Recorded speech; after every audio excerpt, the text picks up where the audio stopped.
Today I'm going to review The Concrete Blonde and The Last Coyote by Michael Connelly. These reviews will be 99% spoiler free. The only spoilers I'll give you is just very, very minor plot points, but probably less than you would get on the inside flap or the back of a paperback telling you about the story. It's important to know just a little bit about the story going in. In addition to the review, at the very end of the review, I'll give you a little scorecard which tells you what sub-series this is part of in Connelly's works, any important side characters, and then 2 letter grades. I'm going to give you a letter grade for the book as a whole, and then one for the viability of it as an entry point for this author. While I do maintain, because all of Connelly's books are essentially standalone novels that you can start anywhere, some places are honestly going to be better than others, so I'll be evaluating those throughout this series. So The Concrete Blonde was published in 1994 and is Connelly's 3rd published novel, and it's his 3rd novel to feature Harry Bosch from the LAPD as its central protagonist. This is a really good story because in addition to just a really great present time story, it gives you something that happened before that's been alluded to in the first 2 books of this series. We get a prologue that shows you a scene that played out where Bosch is investigating this serial killer, and in apprehending the alleged serial killer, he kills the serial killer. And we flash forward and we see Bosch is the face of a civil trial against the city of Los Angeles and the LAPD for wrongful death, that he was judge, jury, executioner, all of those kinds of things from this alleged serial killer's family. Just when this happens, a new body is found. The Concrete Blonde of the title. And Bosch and others have to wonder whether indeed he did apprehend and kill the correct man. So what you get is a really great premise for a story, and what I like is because of the structure of the story, you get to kind of see 3 different things going on. You get to see the initial investigation into their serial killer. You get to see this new investigation of whether or not they got the right person. And then you get to see a 3rd aspect of Connelly's writing here, and this is some courtroom scenes. Eventually in his career, Connelly would write a book called The Lincoln Lawyer, which would pivot his writing into occasionally writing some legal thrillers. There are about 8 of those stories. But this is the first time that we really see some drawn-out trial, and I really like the way that he writes his courtroom scenes. And I've talked to a couple readers that are lawyers, and they say that it's very, very real the way that he writes those. So you get to see an early glimpse of some of the things that he would do later when he would embark upon these Lincoln Lawyer novels. The most gratifying thing that I'm experiencing so far in rereading all of these novels is seeing Connelly's maturation process as a writer. I did not read Connelly's novels in publication order the first time around, and I bounced around quite a bit, but going back and reading these in publication order, it's very great just to see this maturation process, and I give you just kind of 2 examples that exist in this book. So the first is the way that Connelly is able to drop exposition. If I had one complaint of the first 2 books, The Black Echo and The Black Ice, both very strong books, I felt that sometimes the drops of exposition were a little clunky. And I even saw an improvement of that in the 2nd book, but even so, there's a huge exposition drop in the middle of the book that kind of slowed the book down at that point. And there's none of that here. He's really great at just being able to seamlessly weave that into the narrative. Whether it's showing you the past scenes or one of the present scenes, he's able to just kind of give you those bits of exposition that you need in a way that you don't realize that he's telling you these things. The other thing that really struck me in this novel that he's really improved is some of the characterization, especially of the side characters. There's one character that's been in the first 3 books that is one of the higher-ups in the LAPD. He's Irvin Irving, and he's the deputy chief or the assistant chief of police over all of the LAPD. And in the first 2 books, frankly, he's been kind of that mustache-twirling villain that you see in a lot of novels.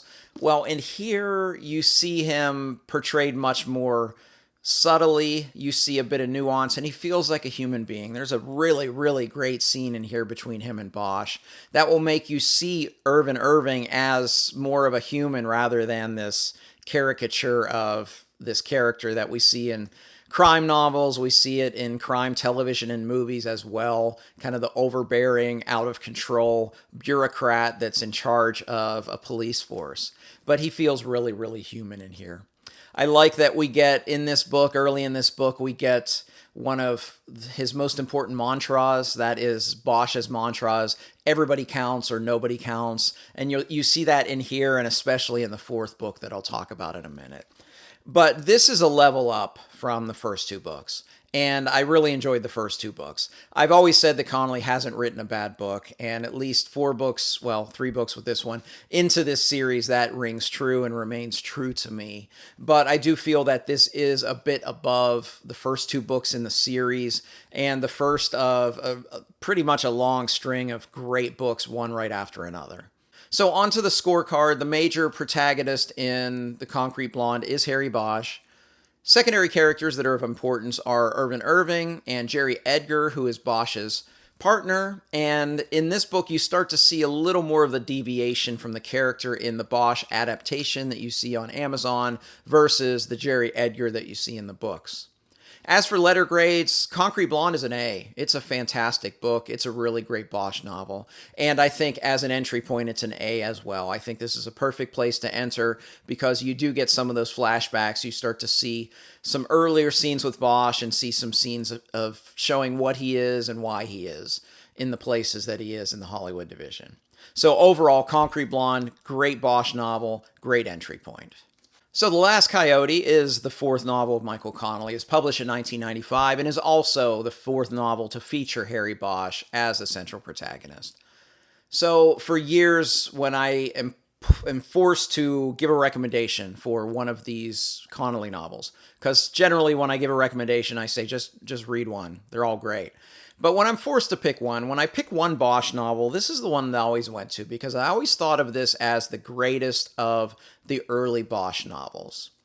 Now, about recommendations real quick. I know a lot of people don't like to recommend one of the best books of an author for someone to read first.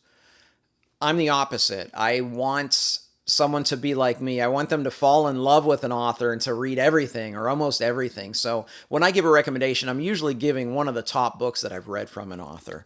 And The Last Coyote remains one of the top books of Michael Connelly and certainly his greatest early novel. I mentioned in talking about The Concrete Blonde, seeing the maturation process of the author in the first 3 books. Well, from the first chapter of this book, he's on a different level because you can just feel the self-assurance behind the page by this author. This is an author that is in full control of his skills, and he gives you a story that is so different than the previous 3 novels. First of all, the structure is very different. He gives you 3 different narrative styles in this story, which I really enjoy. So let me tell you a little bit about the plot and how the narrative styles kind of wrap into that. The story begins, Bosch is on leave for something that happened off page between these 2 books. You'll learn about that as you read the book, what he did to have him to be, pulled from being a detective, had to give up his badge and his gun, and he's currently on leave. And part of his penance and leave is that he has to see a counselor. And a lot of this story is chapters of him having conversations with this counselor. So one of the narrative styles that you get in this book is almost 100% dialogue. Connelly hadn't done that before. This is a trait of a lot of crime fiction. And the very good authors in this vein, they're able to really portray the characters really well just through dialogue, that you don't have any confusion about who is talking, and you're able to see into the characters and read between the lines quite a bit. And he does that really, really well here. A second narrative style that you see is a much denser narrative style, which is Harry's inner monologue. You get a lot of that in this book. And the reason is, in many ways, this book is as much a crime procedural as an examination of Harry Bosch as a character. And then the third kind of narrative style that you get in here is kind of in between, where it's kind of a more straightforward, when Harry is investigating the crime that he's investigating in this book, you get to see kind of the typical type of police procedural that you're used to. But what is remarkable for me in this book is how Connelly's able to weave these things together really well. I think with a lesser author that doesn't have the skills that he has as a writer, if you were to go from maybe a chapter that had a lot of this dense inner monologue from this character to this chapter with the punchy dialogue back and forth between two characters.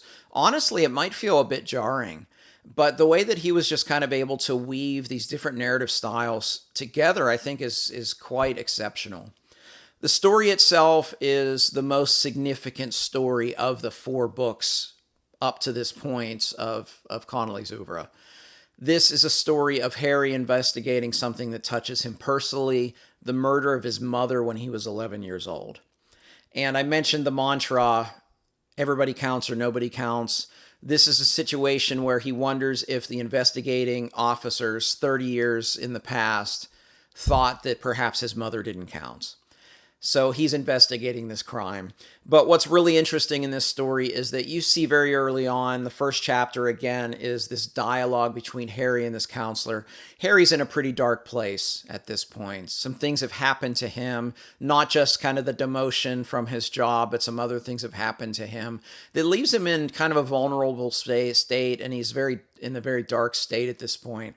And you question, as well as the counselor, whether or not this is a good idea for Harry to be investigating something that hits so close to home that shaped him so much. It's a really important early Bosch novel because it does inform so much about Harry Bosch, the character. The Black Ice, which is the second book in this series, did a great job at delving into some of Bosch's later life, basically when he was in Vietnam. It gives you a lot of that and how that shaped him as a person. But even as good as those scenes are here, the most personal of crimes that Harry is investigating, the crime of the murder of his mother when he was a child, it really hits home, and it brings out so many aspects of Harry Bosch, the character, that makes this such an exceptional read. And all the other tenets of Connelly's skill as an author are present there. Serpentine plot that goes all around. I love how his plot twists are always plausible. And there are 3 doozies in the 3rd act, and they all make total sense. And it makes sense, the leap of logic that takes you from one to the other. And it's just fantastic. I know a lot of modern crime thriller authors go for kind of the cheap plot twists that may or may not be realistic. Well, Connelly doesn't do that. He gives you great plot twists, but they're always grounded in realism. So those aspects of the story are just simply fantastic. There are some brilliant uses, actually, in both of these books of red herrings along the way, where you think it's one thing and it's going to be another thing. It just shows, again, that as he's progressing through his career, he's adding even more tools to his belt. But this story is very personal. It's very deep. There's some great passages about what The Last Coyote means and what the title of this book means that I think are extremely well written, and shows that as a crime author, you don't get to write the kind of passages that Connelly does in those instances, and I really enjoyed those instances. This is one of the best Michael Connelly novels. It's one of the best Harry Bosch novels, and the best of the early novels. So looking at the scorecard, this is Harry Bosch number 4. Important secondary characters in this book include Irvin Irving, the deputy chief of the LAPD, Jerry Edgar, who is, well, because of this book, he's his former partner, Bosch's former partner, and Lieutenant Pounds, who is his superior officer at his precinct. The Hollywood division is important in this book as well. As for my overall assessment of this book, this is an A+, and as a starting point as well. This is a great starting point. This is a great book. This is one of the finest books of Michael Connelly of all the Harry Bosch novels. So these 2 books are fantastic. This was such a joy to reread these books, and especially to reread these back to back. If you're following this series, the next 2 books in the series are non-Bosch novels, so that'll be fun to revisit. I'll be reading The Poet in October, and I'll be reading Bloodwork in November, so you can look for the next installment of this video series in late November or sometime in December. But hey, if you have read these novels, let's chat in the comments section below. Just please label any spoilers for anybody that hasn't read these. If you like this video, please like and subscribe. You can also find me on Twitter, Goodreads, and the Fireside Discord. I'd love to interact with you there. As always, thank you for watching. Until next time, goodbye.